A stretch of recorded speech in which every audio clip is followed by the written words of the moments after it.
आज हम बात करेंगे आलिया भट्ट की बहन पूजा भट्ट की, जिसने अपनी खूबसूरती से हर किसी को अपना दीवाना बनाया। लेकिन उनकी खूबसूरती और उनकी फिल्मों से ज़्यादा वो अपनी निजी जिंदगी को लेकर सुर्खियों में रही। एक ऐसी हीरोइन जिसे 16 साल की उम्र में ही शराब की ऐसी लत लगी कि उसे बॉलीवुड की सबसे बेवड़ी हीरोइन कहा जाने लगा। वो सेक्स की इतनी भूखी थी कि उसने अपने बाप को भी नहीं छोड़ा। नाज हमें था जिस पे जवानी खत्म हुई। आखिर क्यों उसका खुद का पिता उससे शादी करना चाहता था? क्यों उसने कई हीरोइनों की जिंदगी बर्बाद कर दी और क्यों अपनी ही शादी को मजाक बना दिया? जानेंगे और भी बहुत कुछ। तो चलिए शुरू करते हैं। चाहत न होती कुछ भी न होता। बॉलीवुड में अगर सबसे विवादित कोई परिवार रहा है तो वो भट्ट परिवार ही है, जिसकी न जात है, न पात है और न ही कोई खानदान। महेश भट्ट को बॉलीवुड का अगर सबसे खूंखार विलन कहा जाए तो गलत नहीं होगा, लेकिन उससे भी 2 कदम आगे उसकी बेटी यानी कि पूजा भट्ट है।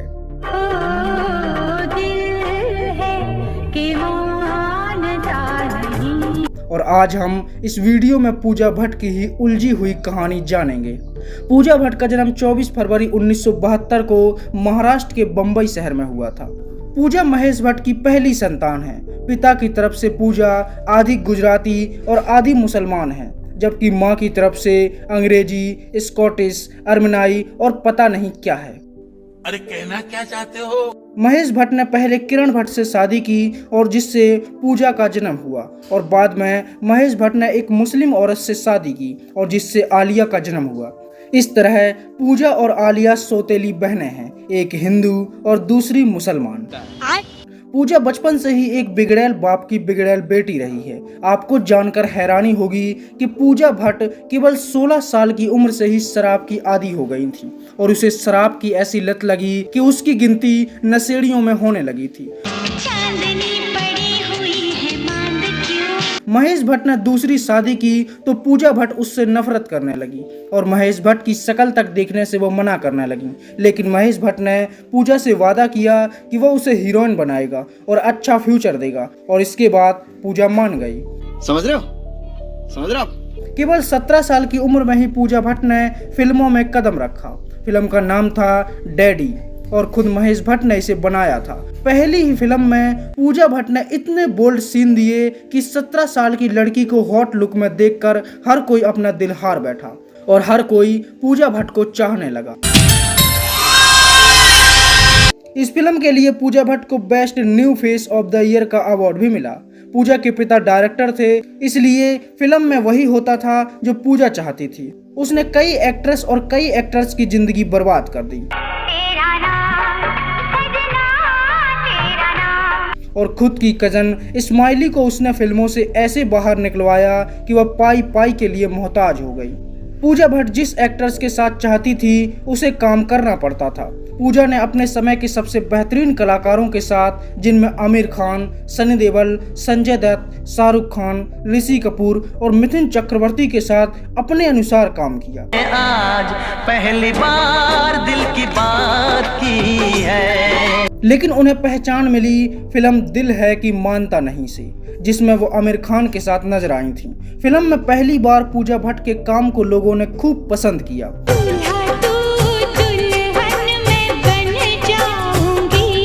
और फिल्म के गाने भी सुपरहिट रही। इसी फिल्म का गाना था तू प्यार है किसी और का, तू प्यार है किसी और का, तुझे चाहता, जो पूजा भट्ट के कैरेक्टर पर बिल्कुल फिट बैठता है। इस गाने ने तड़पते हुए आशिकों के दिलों के दर्द को जैसे मानो बयां किया और पूजा भट्ट को इस फिल्म में काम करते हुए आमिर खान से ही प्यार हो गया।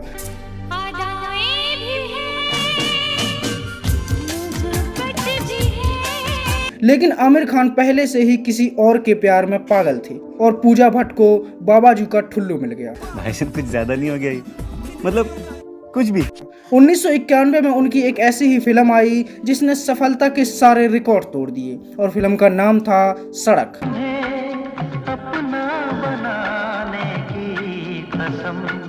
वह इस फिल्म में संजय दत्त के साथ नजर आई थी और इस फिल्म का हर किरदार अमर हो गया। और इस फिल्म के गाने भाई साहब क्या ही गाने थे। 90 के दशक के गानों की जब भी एक लिस्ट बनेगी तो सड़क के गाने हमेशा उसमें सबसे आगे रहेंगे। इस फिल्म के गाने जमाने के देखे हैं रंगे हजार, जमाने के देखे हैं रंग हजार, या फिर दो प्यार करने वालों को जब जब दुनिया तड़पाएगी, मोहब्बत बढ़ती जाएगी, मोहब्बत। ये गाने सालों तक बिना बोरियत के बजे और आज भी जहां ये गाने बजते हैं तो लोग खुद को इसे सुनने से रोक नहीं पाते। हम तेरे बिन कहीं रह नहीं पाते, तुम नहीं आते तो हम मर जाते। इस फिल्म के समय पूजा की उम्र केवल 18 साल थी और उनके पिता महेश भट्ट ने उनसे कहा कि तुम्हें एक जबरदस्त किसिंग सीन देना है, जैसे कि मानो पूजा के मन की मुराद पूरी हो गई हो। पूजा संजय दत्त के लिए उस समय पागल थी और अपने कमरे में संजय दत्त के पोस्टर्स लगाकर रखती थी।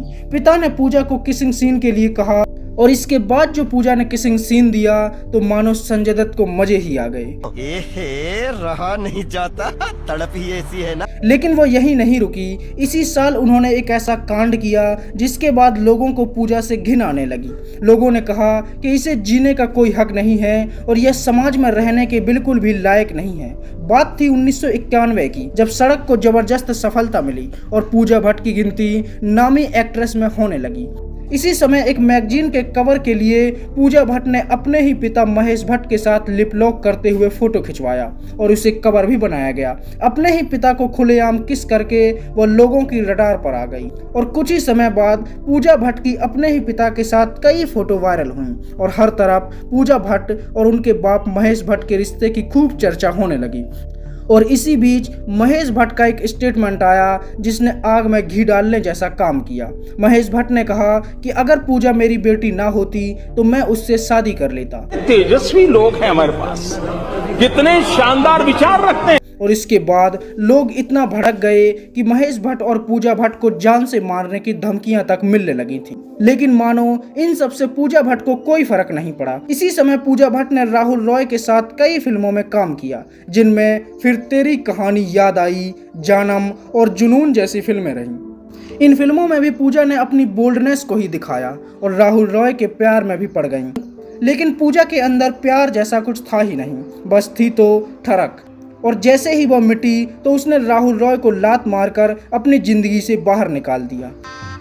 गजब बेइज्जती है। उनकी एक फिल्म आई जिसमें उन्होंने अजय देवगन की मां का किरदार निभाया और पहली बार वह साउथ के सुपरस्टार नागार्जुन के साथ दिखीं। अगर ये कहा जाए कि उनका पूरा बॉलीवुड करियर एक तरफ और इस फिल्म में उनका एक छोटा सा किरदार एक तरफ, तो गलत नहीं होगा, क्योंकि शायद ही कोई ऐसा होगा जिसने यह गाना ना सुना हो। तुम आए तो आया मुझे याद, गली में आज चांद निकला। आज भी लोग इस गाने के उतने ही दीवाने हैं जितने उस समय हुआ करते थे। शरीर पर रंग पुतवाकर फोटो शूट करवाना आज के लिए कोई बड़ी बात नहीं है, लेकिन पूजा ने यह हिम्मत 90 के दशक में ही दिखा दी थी, जब उन्होंने शरीर पर सिर्फ रंग पुतवाकर एक मैगजीन के लिए न्यूड फोटो शूट करवाया था और इसके बाद वो बॉलीवुड का सेंसेशन बन गई। चोरी चोरी मेरे हमसफर। पूजा शराबी थीं, बिगड़ैल थीं, लेकिन फिर भी उन्हें काम की कभी कमी नहीं हुई, क्योंकि प्यारी बेटी के प्यारे पापा डायरेक्टर जो ठहरे। समझ रहे हो?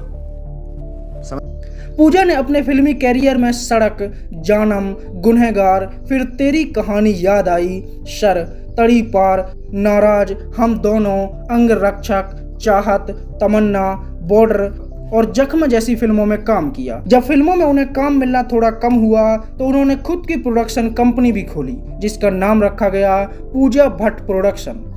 उन्होंने फिल्म पाप से अपने डायरेक्शन कैरियर की भी शुरुआत की और उन्होंने पहली फिल्म डायरेक्ट की जिसका नाम था पाप। और अपने डायरेक्टिंग कैरियर में भी उन्होंने सिर्फ ऐसी फिल्में बनाई जिनमें बोल्डनेस की भरमार थी।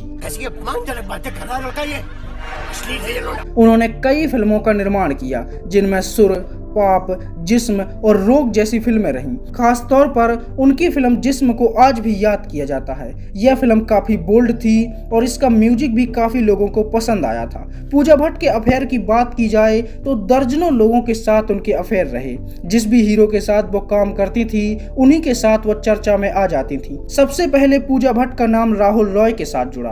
उनके साथ वो काफी सीरियस रिलेशनशिप में थी। दोनों ने कई फिल्मों में काम किया और दोनों की कई फोटो भी वायरल हुई, जिनके बाद बॉलीवुड में उनका रिश्ता सुर्खियां बटोरने लगा था। दिल क्यों धड़कता है। उनके साथ ज्यादा समय तक नहीं रही और थोड़े ही समय बाद पूजा भट्ट ने राहुल रॉय को अपनी जिंदगी से बाहर कर दिया। बहुत कम लोगों को यह पता है कि पूजा भट्ट ने शादी भी की थी और उसे प्यार का नाम भी दिया था।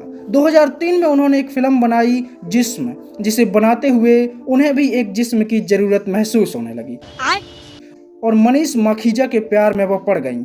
कुछ ही दिनों में पूजा ने उनसे इतनी नज़दीकियां बढ़ा लीं कि 2003 में ही उन्होंने उनसे शादी भी कर ली। लेकिन इस शादी से भी पूजा का मन भर गया और इस शादी में 11 साल रहने के बाद भी उन्हें इस शादी का कोई भी फायदा नहीं हुआ और न ही उन्होंने इस शादी को शादी की तरह निभाया। और शादी के 11 साल बाद उन्होंने तलाक ले लिया, जिसका एक बड़ा कारण यह भी था कि शादीशुदा होते हुए भी पूजा ओपन रिलेशनशिप चाहती थी।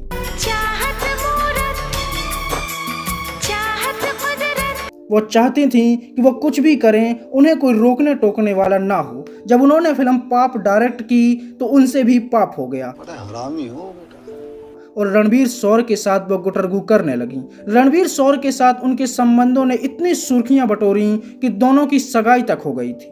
लेकिन पूजा भट्ट को एक जगह टिकना मानो मंजूर ही नहीं था। इसका एक बड़ा कारण यह भी था, रणवीर और पूजा दोनों ही शराब के आदी थे और दोनों ही बेवड़ों की तरह लड़ते थे। कहा जाता है कि एक बार रणवीर शौरी ने शराब के नशे में पूजा की इतनी पिटाई की थी कि उनका खून तक निकल आया था और इसके बाद पूजा ने रणवीर के खिलाफ मामला दर्ज करवा दिया था। अब यह सब पूजा शादीशुदा होने के बाद कर रही थी, इसलिए मनीष ने भी उन्हें अपनी जिंदगी से निकाल दिया, क्योंकि इतना ओपन माइंडेड शायद ही कोई पति होगा। Are you comedy me? और मनीष ने भी उनसे तलाक ले लिया। पूजा न केवल एक एक्ट्रेस रही बल्कि एक डायरेक्टर और एक प्रोड्यूसर भी रही। उन्होंने कई फिल्में प्रोड्यूस की और डायरेक्ट की, जिनमें हॉलीडे, धोखा, कजरारे और जिस्म 2 जैसी फिल्में शामिल रहीं।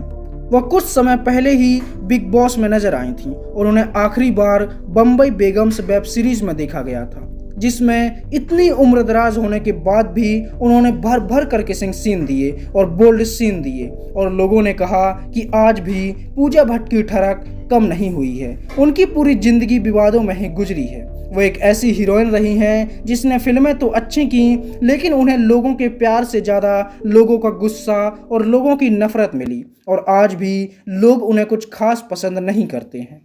तू पसंद